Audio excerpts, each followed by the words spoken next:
Halo semuanya, perkenalkan kami kelompok 13 Gizi Kesehatan Masyarakat Pesisir dari Fakultas Kesehatan Masyarakat Universitas Diponegoro.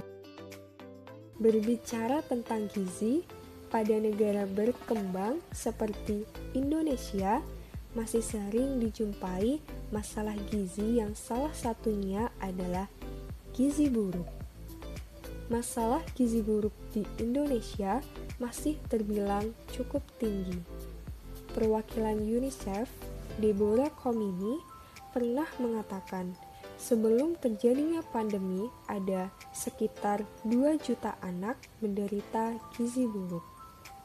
Di antara 33 provinsi di Indonesia, 18 provinsi memiliki prevalensi gizi kurang di atas angka prevalensi nasional, yaitu berkisar antara 21,2% sampai dengan 33,1%.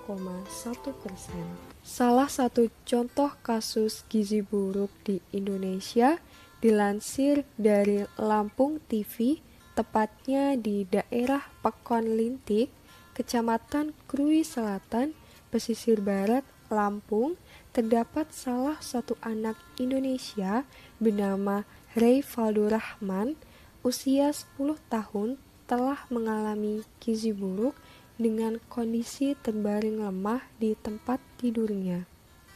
Faktanya, selama bertahun-tahun, Reyvaldo luput dari perhatian pemerintah dan kondisi perekonomian keluarga yang kurang untuk mencukupi kebutuhan asupan gizi yang baik demi masa pertumbuhan Reyvaldo. Yeni Yulianti, ibu Reyvaldo, berharap semoga semua masalah yang terjadi pada anaknya segera teratasi dan mendapat perhatian dari pemerintah agar Reyvaldo bisa sehat beraktivitas. Permasalahan gizi stunting masih menjadi momok bagi negara Indonesia selama bertahun-tahun. Dalam laporan MDGs Indonesia pada tahun 2010, prevalensi stunting memiliki persentase 30-40%. Pada tahun 2013, persentase ini berada pada 37,2% dan pada 2018 berada pada 30,8%. Angka ini terbilang tinggi jika dibandingkan dengan negara tetangga seperti Malaysia yang hanya 8,4% dan Thailand yang hanya 4,1 sampai 8,4%. Lalu sebenarnya apa permasalahan gizi stunting? Stunting sendiri merupakan keadaan tubuh yang sangat pendek hingga melampaui -2 SD di bawah median panjang atau tinggi populasi referensi internasional. Stunting dapat menghambat perkembangan motorik dan pertumbuhan mental anak sehingga tugas perkembangannya tidak sesuai dengan kelompok usianya.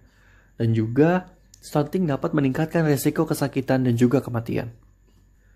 Masa yang penting dalam perkembangan motorik dan mental anak adalah pada 3 tahun pertama, di mana masa-masa ini merupakan periode kritis dalam kehidupan anak. Untuk menunjang periode kritis ini, dibutuhkan asupan gizi baik makro maupun mikro yang memadai. Dalam hal ini, sosioekonomik status menjadi salah satu faktor penting dalam permasalahan stunting, karena mempengaruhi keluarga dalam pemenuhan makanan yang berkualitas dan aman, serta dapat mempengaruhi hygiene dan status kesehatan keluarga. Video dari Lampung TV yang ditayangkan pada 30 Maret 2019 tersebut menunjukkan kasus stunting yang diderita oleh Reyvaldo Rahman di Pekon Lintik, Kecamatan Krui, Pesisir Barat. Pekon Lintik adalah daerah yang kegiatan ekonominya didominasi oleh sektor pertanian. Akan tetapi, Pekon Lintik tidak memiliki sumber daya air yang mendukung. Hal ini disebabkan karena posisi Pekon Lintik adalah sawah tak ada hujan. Akibatnya, tingkat pendapatan belum seutuhnya mencukupi kebutuhan hidup, karena harga barang tidak sebanding dengan penghasilan yang diperoleh. Orang tua dari Reyvaldo Rahman sendiri mengaku telah bertempat tinggal di Pekon Lintik selama 20 tahun. Tetapi saat didatangi oleh salah satu anggota DPRD setempat, beliau baru mendengar bahwa keluarganya dan juga kasus yang menimpa anaknya selama 10 tahun itu belum terdaftar oleh Dinsos atau Pratin setempat. Selain itu, juga tidak ada kunjungan dari Pratin atau Dinsos setempat untuk mendata kasus stunting Reyvaldo Rahman. Aris Iwanda, anggota DPRD Pesisir Barat Komisi 3, berkata bahwa terdapat program untuk mendata atau mencegah kejadian stunting ini. Tetapi terdapat laporan Pratin dan Dinsos setempat seakan tidak peduli dengan permasalahan ini dan akan memanggil Pratin dan Dinsos setempat. Dengan kehidupan yang seadanya selama kurang lebih 10 tahun, Rivaldo Rahman dan ibunya menjalani hidup tanpa pengakuan dan seakan ditelantarkan oleh pemerintah setempat. Stunting memiliki dampak jangka pendek dan dampak jangka panjang. Dampak jangka pendek stunting meliputi: yang pertama, peningkatan angka kesakitan dan kematian. Yang kedua, peningkatan pembiayaan kesehatan.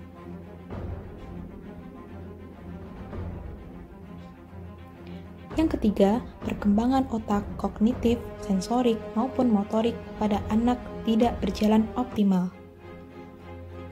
Lalu, dampak jangka panjang dari stunting meliputi: yang pertama, postur pendek saat dewasa.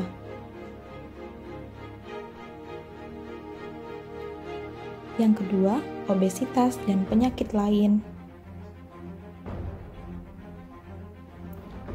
Yang ketiga, kesehatan reproduksi semakin menurun.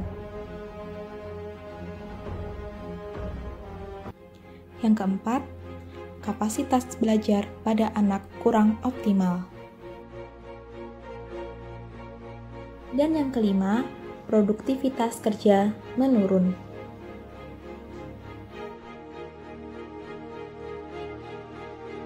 Dapat dilihat bahwa perkembangan otak pada anak stunting dengan anak sehat sangatlah berbeda. Hal tersebut mengakibatkan gagal tumbuh pada anak, berat badan lahir rendah, kecil, pendek, dan kurus, penurunan kecerdasan dan pertumbuhan tidak optimal, gangguan metabolik pada usia dewasa, berpengaruh pada perkembangan otak dan keberhasilan pendidikan, dan dapat meningkatkan risiko penyakit tidak menular seperti diabetes, obesitas, stroke, dan penyakit jantung. Stunting menjadi ancaman tersendiri bagi generasi bangsa.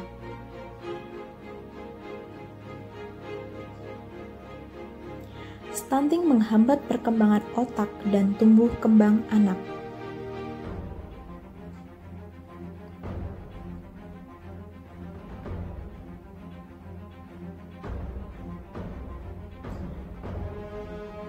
Berdasarkan data, di Asia Tenggara hanya Laos, Kamboja, dan Timor Leste yang memiliki angka stunting lebih tinggi dari Indonesia.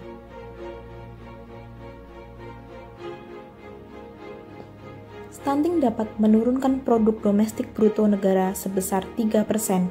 Bagi Indonesia, kerugian akibat stunting mencapai sekitar 300 triliun rupiah per tahun. Stunting tidak dapat disembuhkan, namun kita dapat mencegahnya. Salah satunya melalui pengasuhan 1000 hari pertama kehidupan atau 1000 HPK. Yaitu dengan cara yang pertama, konsumsi makanan dengan gizi seimbang selama ibu mengandung. Yang kedua, ibu hamil melakukan pemeriksaan rutin minimal 4 kali selama kehamilan. Yang ketiga, ibu hamil memberikan stimulasi pada janin di dalam kandungan. Yang keempat, memberikan inisiasi menyusui dini atau IMD ASI eksklusif selama 6 bulan, dilanjutkan dengan memberikan makanan pendamping ASI atau MPASI untuk bayi di atas usia 6 bulan sampai dengan usia 2 tahun. Yang kelima, memberikan makanan bergizi seimbang sesuai dengan usia anak. Yang keenam, memberikan stimulasi anak sesuai usia dan memantau perkembangan anak dengan kartu kembang anak atau KKA. Pengasuhan pada 1000 hari pertama kehidupan dimulai dari 270 hari masa kehamilan ditambah dengan 330 hari setelah kelahiran sampai dengan usia 2 tahun. Masa ini merupakan periode masa emas di mana masa yang sangat penting untuk perkembangan otak dan pertumbuhan fisik anak. Pentingnya 1000 HPK dalam pencegahan stunting adalah: yang pertama, membentuk otak anak yang berisi sehingga menjadi bahan bakar jiwa dan raga, serta untuk pembentukan sistem daya tahan tubuh yang kuat. Yang kedua adalah meningkatkan kesiagaan untuk masuk sekolah dan memberikan kesempatan untuk meraih potensi diri. Yang ketiga, meningkatkan nutrisi untuk ibu dan anak selama periode HPK, serta memastikan bahwa anak mendapatkan awal kehidupan terbaik.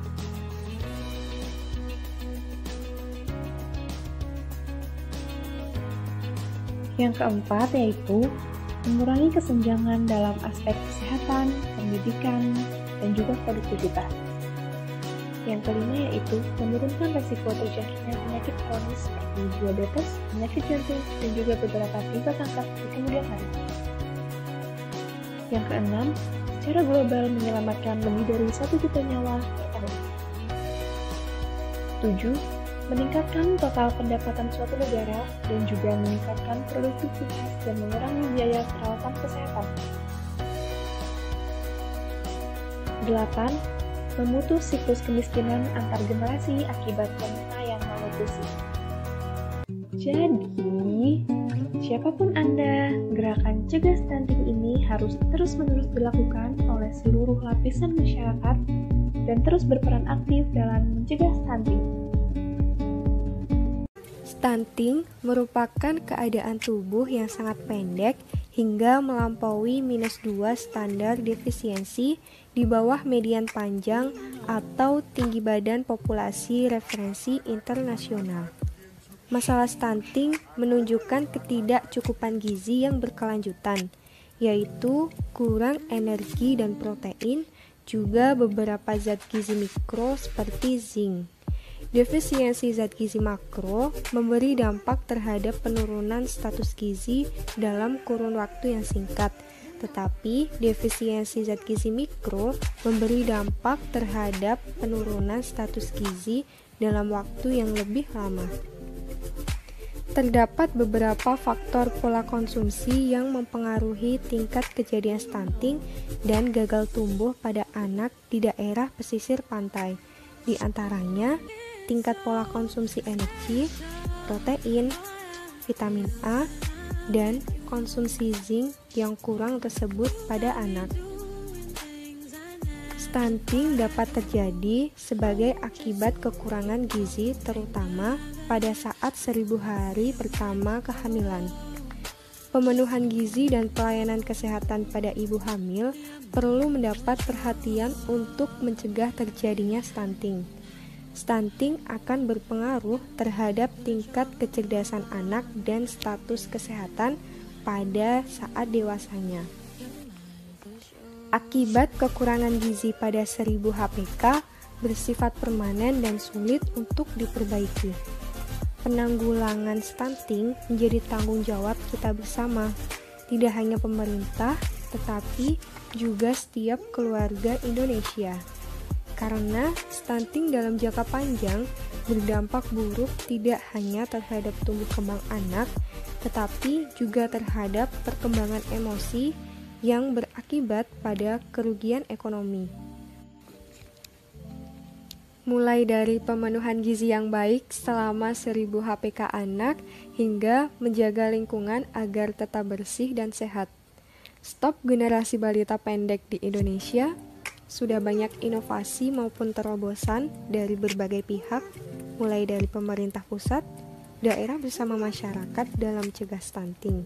Nah, begitu sekilas masalah gizi kesehatan yang ada di Indonesia, terutama gizi buruk khususnya pada anak-anak.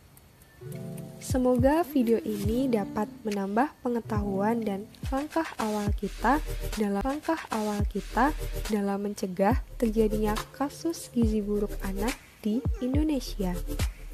Sekian dari kami, bila ada salahnya mohon dimaafkan, tetap jaga kesehatan. Berikut adalah profil kami.